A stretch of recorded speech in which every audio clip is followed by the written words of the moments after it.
භගවතෝ අරහතෝ සම්මා සම්බුද්දස්ස දුර්ලභංච මනුස්සත්තං බුද්ධෝත්පාදෝච දුර්ලභෝ දුර්ලභාසන සම්පatti සද්ධම්මෝ පරම දුර්ලභෝ. ශ්‍රද්ධා බුද්ධ සම්පන්න සදහැවත් පින්වත්නි, මේ ජීවිතයේදී පින්වත් ඔබ මේ ලබාගත්තා වූ මනුෂ්‍ය ජීවිතය පිළිබඳ ඔබ කොයි ආකාරයෙන් හිතනවා වෙන්න පුළුවන්ද?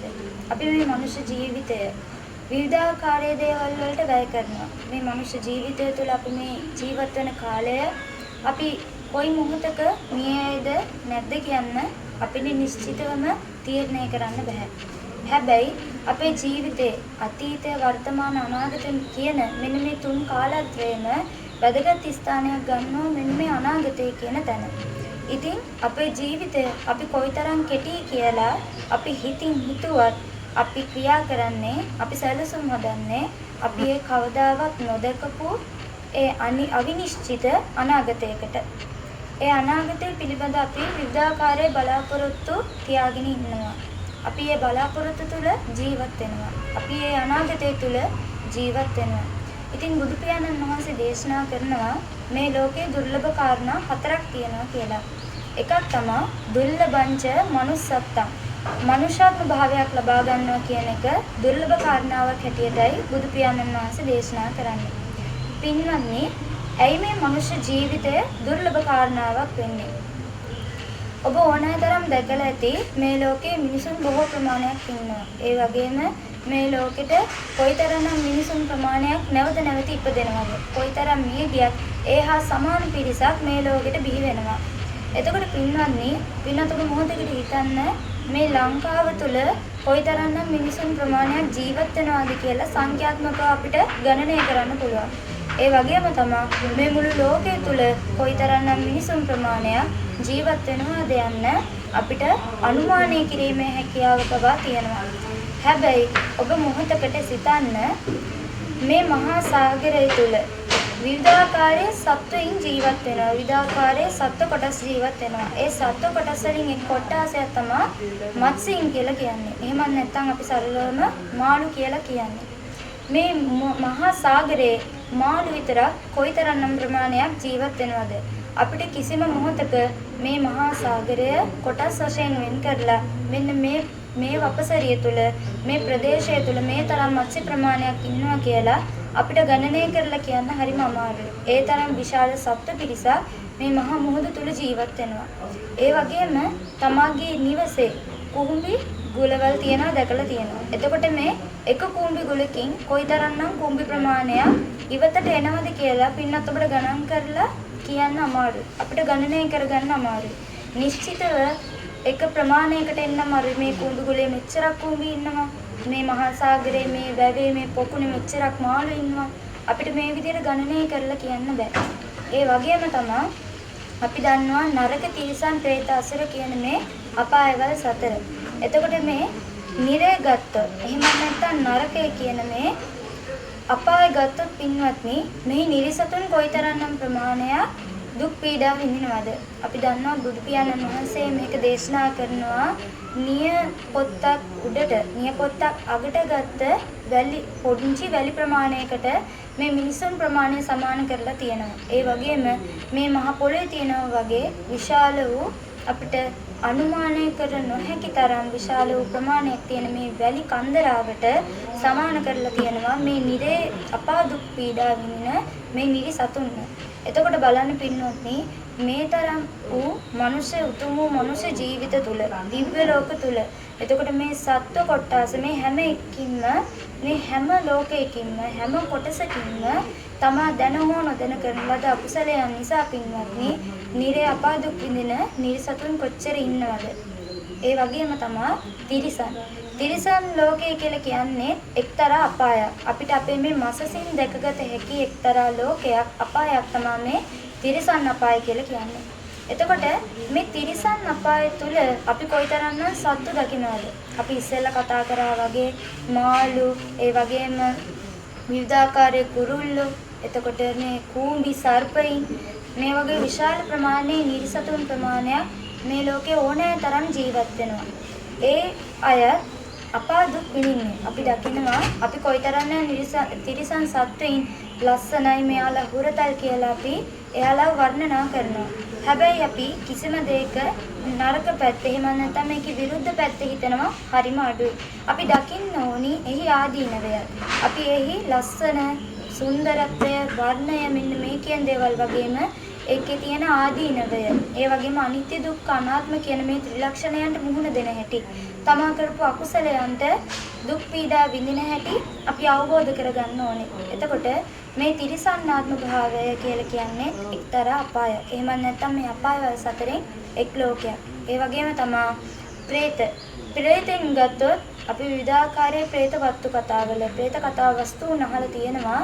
විවිධාකාරයේ പ്രേතීන් ගැන. මහමේරු පර්වත වගේ විශාල ශරීර දරන, ඉන්දිකටු තුඩක් තරම්වත් විශාල නොමැති මුඛයන් තියෙන പ്രേතීන් ගැන.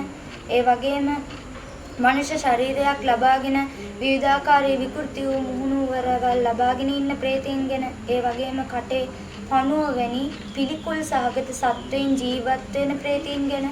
ඒ වගේම දහවල් කාලයේදී සැප විපාක විඳින, ඒ වගේම හවස් කාලයේදී දුක් පීඩා විඳින එවැනි වූ പ്രേතීන් ගැන අපි විවිධාකාරයේ මේ പ്രേත වස්තුන් ඒ කතා අහලා තියෙනවා. ඉතින් මේ කතා වස්තුන් තුලත් වෙනතුනේ ඔබ මේ අසුර නරක තිරිසන් പ്രേත අසුර කියන මේ අපායල් පිළිබඳ ඉගෙනගෙන තියෙනවා. ඒ වගේම තමයි දිව්‍ය ලෝකයේ ගත්තොත් අපි ප්‍රධාන වශයෙන් මේ ලෞකික සැප සම්පත් වලටම ආයතන දිව්‍ය ලෝක 6ක් ගැන අපි කතා කරනවා. එතකොට පින්නත් ඔබ දන්නවා ඇති මේ දිව්‍ය තලවල උත්පත්ති ලැබලා ඉන්න මේ දෙවිවරුන්ට පින් කරගන්න හරිම අමාරුයි. අන්න ඒ නිසා තමයි අපි ආකාසට්ටහස බුම්මට්ටා දේවානාගා මහිද්దికා කියන ගාථාවන් සජ්ජායනා කරලා ඒ දෙවියන්ට පින් අනුමෝදන් කරන්නේ. ඒ කියන්නේ අල්පේ ශාක්‍ය දිව්‍ය කොට්ටාසයන්ට. මොකද අපි විවිධාකාරයේ කුසල් අකුසල් රැස් කරගන්නවා. ඒ කුසල් අකුසල් අතුරින් පින්වන්නේ අපි පින් කුසල් වැඩිපුර කරොත් අපිට තව කෙනෙක්ගෙන් පිනක් ලබා ගන්න තරම් අවශ්‍යතාවයක් එන්නේ නැහැ. අපි ගාව ඕනෑ තරම් මිල මුදල් තියෙනවා නම් තව කෙනෙක්ගෙන් ණයට ඉල්ලන්න අවශ්‍යතාවයක් නැහැ. අන්න ඒ වගේ හොඳ හැටි පින් කරගත්ත මිනිසුන් මේ ලෝකෙන් චුත වුණාම එහෙම නැත්නම් මිය ගියාම තමාගේ සැප විපාකගෙන දෙන ලෝකවල උත්පත්තිය ලබනවා. එවැනි ලෝකවලින් අල්ප වූ ලෝකවල උත්පත්තිය ලබන අයටයි තව කෙනෙක්ගෙන් ආශිර්වාදයක් එහෙම නැත්නම් තව කෙනෙක්ගේ පිහිටක් සරණක් පතන්න අවශ්‍ය වෙන්නේ. එතකොට පින්වත්නි මේ අපි දැන් කතා කරපු මේ කිසිම ලෝකයකින් අපිට පින කුසලයක් රැස් කරගන්න බැහැ. මේ උතුම් වූ මනුෂ්‍ය ජීවිතයෙන් විතරයි අපිට පින් කුසල රැස් කරගන්න පුළුවන්. එහෙනම් පින්නත් ඔබ මේ මනුෂ්‍ය ජීවිතය ලබා ගත්තේ නරක තිරිසන් പ്രേත අසුර කියන මෙන්න මේ කියන අපායවල සතරිනුත් බේරිලා ඒ වගේ මේ දිව්‍ය ලෝක හයනුත් උත්පත්තිය නොලබ.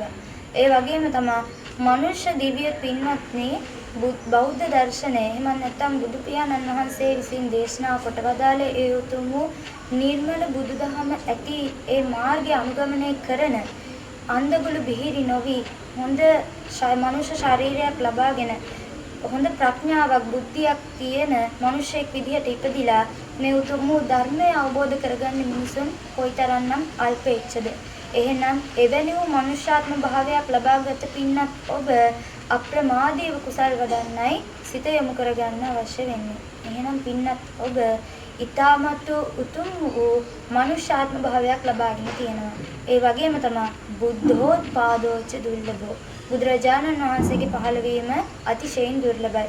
පින්නත් ඔබ හිතන්න පුළුවන් මේ වර්තමාන කාලය තුළ බුදුන් වහන්සේ වැඩ නැහැ බුදුරජාණන් වහන්සේගේ පහළවීමක් සිදු වෙලා නැහැ කියලා. ඒ කියන්නේ බුදුරජාණන් වහන්සේ මේ වර්තමාන කාලයේ නැහැ කියලා අපි හිතන්න පුළුවන්. හැබැයි පින්වත්නි අපි බුදුරජාණන් වහන්සේ හා සමාන වූ ඒ පිළිම වහන්සේලාට අනුමාන කරන බුදුරජාණන් වහන්සේගේ ශරීර ලක්ෂණ ඇතේ කියා අපි විශ්වාස කරන බුදු පිළිම වහන්සේලාට අපි වන්දනාමාන කරනවා.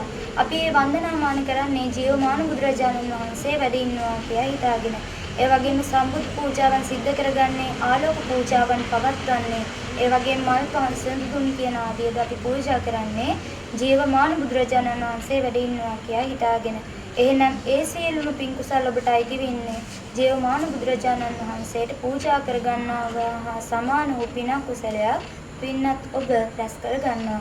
ඒ වගේම දුර්ලභාසන සම්පatti. ඒ කියන්නේ අන්ධකුළු බිහිරි නොවි හොඳ බුද්ධියක් ඇතිව අර පෙර සඳහන් කර පරිදි හොඳ මනුෂ්‍යාත්ම භාවයක් ලබාගත් කෙනාට අපි ෂණ සම්පත්තිය තියෙනවා කියලා කියනවා. ඒ වගේම තමයි උසස් කුලවල උත්පත්තිය ලැබමින් අන්න එවැනි උසපත් වූ ජීවිතයක් ගත කිරීමේ හැකියාව ශක්තිය ලැබිලා තියෙන අයට අපි කියනවා ෂණ සම්පත්තිය තියෙනවා කියලා. ඒ වගේම සද්ධම්මෝ පරම දුර්ලභෝ මේ උතුම් වූ ශ්‍රී සද්ධර්මයත් ඉතාමත් දුර්ලභ කාරණාවක් හැටියටයි බුදුරජාණන් වහන්සේ දේශනා කරන්නේ. එහෙනම් පින්නත් ඔබ මේ වර්තමානයේ ජීවත් වෙන්නේ ධර්මයේ පිරිනමවා වුණත් මේ උතුම් වූ ශ්‍රී සද්ධර්මයේ පවතින උතුම් වූ කාලයක් තුල පින්නත් ඔබගේ දැසින්ම මහා සංඝ රත්නයේ ත්‍රිවිධ රත්නය දැකීමේ හැකියාව තියෙනවා. අපි බුදුරජාණන් වහන්සේ අපි දන්නවා මේ ධර්මයේ දකින කෙනා ධර්මයේ නිවැරදිව දකින කෙනා බුදුරජාණන් වහන්සේ දැකීමේ හැකියාව තියෙනවා කියලා. ඒ වගේම අපි රුවන්වැලි මහා සෑරජාණන් වහන්සේට සෝමාවතී මහා සෑරජාණන් වහන්සේ ආදී ඒ චෛත්‍යාජාණන් වහන්සේලාට වන්දනාමාන කරන්නේ ජීවමාන බුදුරජාණන් වහන්සේගේ ධාතුන් වහන්සේලාට වන්දනාමාන කරනවා කියන අදිෂ්ඨානයේ සිටිවිල්ල පෙරදරි කරගෙන. එහෙනම් පින්නත් ඔබ මේ කාරණා හතරම සම්පූර්ණ වූ යුගයක කාල පරිච්ඡේදයක ජීවත් වෙනවා නම් තමා ඒ කාලය තුලදී මේ අකුසලය මේක කුසලය කියලා හඳුනනවා නම් තමා දැනගෙනම අකුසලයන් කරනවා කියලා කියන්නේ තමා කොයිතරම් මෝඩ පුද්ගලයෙක්ද කියලා අවබෝධ කරගැනීමේ හැකියාව තියෙන්න ඕනි. එහෙනම් මේ පුප්පං මිලා යාති යතයි ධම්මේ කායෝ තථා යාති විනාශ භාවං මලක් පරවලා යන්නේ යම්සේද අන්න ඒ ආකාරින් අපේ ජීවිතය අනිත්‍ය දුක්ඛ අනාත්ම කියන මේ ත්‍රිලක්ෂණයන්ට මුහුණ දෙමින් අපේ ජීවිතය මරණයෙන් කෙලවර වෙනවා.